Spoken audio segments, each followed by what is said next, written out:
Абай Құнанбайұлы қазақ халқының ұлы ойшылы, ағартушысы, ақыны. Абай қазақ әдебиетіне реалистік сипат пен жаңа мазмұн берді. Адамзаттық ой санаға терең із қалдырды. Абай Шығыс Қазақстан облысы Абай ауданында Шыңғыс тауының бауырында дүниеге келген. Ол бала күнінде ескіше хат таниды. Кішкентай күннен халықтың ауыз әдебиетіне қанып өседі. Ел ішіндегі ақын жыршылардың, шешендердің әңгімесін елте тыңдайтын зеректігімен ерекшеленеді. Абай 12 жасында Семейдегі Ахмет Риза медресесіне түсіп, білім алады. Ақынның араб, парсы тілін меңгеруі шығыс ақындарын оқып, шығыс әдебиетіне еркін бойлауына ықпал етеді. Абай шығыс ақындарының шығармаларын танумен ғана шектелмей, өзі сол үлгіде өлеңдер жазған. Ол шығыс әдебиетінен төл әдебиетімізге зор жаңалық алып келді. Солардың бірі уәзін өлең үлгісі. Ақын өлеңдерінде бұл үлгі еркін қолданылады.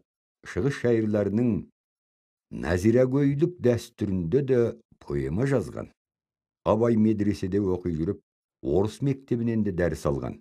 Өз бетінше Семей кітапханасындағы орыс классиктерінің шығармаларымен танысады.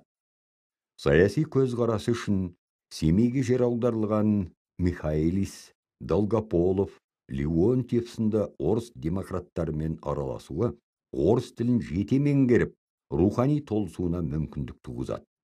Ол тек орыс ақындарының ғана емес, Еуропа қаламгерлерінің, ойшылдары мен ғұламаларының еңбектерімен терең таныса бастайды. Шығыс әдебиеті мен батыс әдебиетінен жиған білімі Абайды кемелдендіре түседі. Әкесі Құнанбай ұлын ел билеу ісіне араластыру үшін оқуын аяқтатпай елге алдыртады.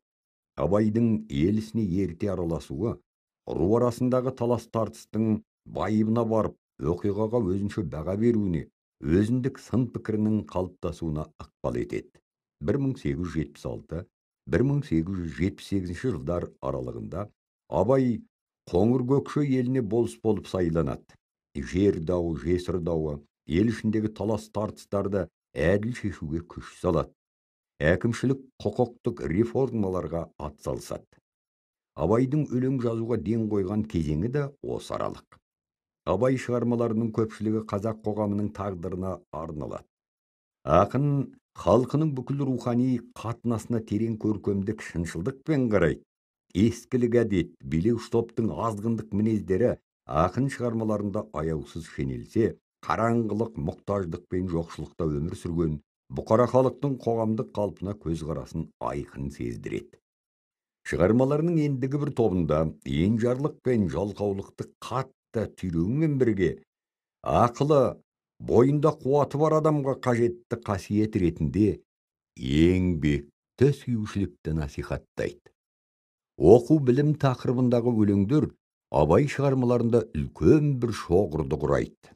Оқуға шақыруда Абай жалаң уағызбен айтпайды. Қоғамды қайта құруда, адамды қайта тәрбиелеуде білім алып, оқудың маңызын айта келе, аянбай оқуға ұмтылу керектігін шығармаларында баса көрсетеді және сол жолды мақсат етіп қоюды ұсынады. Қазақ әдебиетінің өркендеуі үшін Абайдың аудармашылық жұмысының маңызы зор.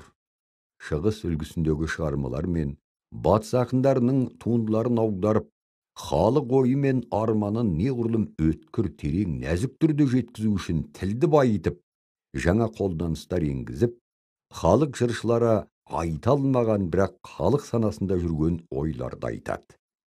Абай Құнанбайұлы қазақ әдебиетіне поэтикалық қуат бітіріп, классикалық әдебиет деңгейіне көтерді. Абай шығармашылығы өз заманының, тіпті бүгінгі күннің де шындығын танып білуге негіз болатын рухани жәдігер. Ол өз дәуірінің шеңберінде ғана қарастырылатын өткінші дүние емес.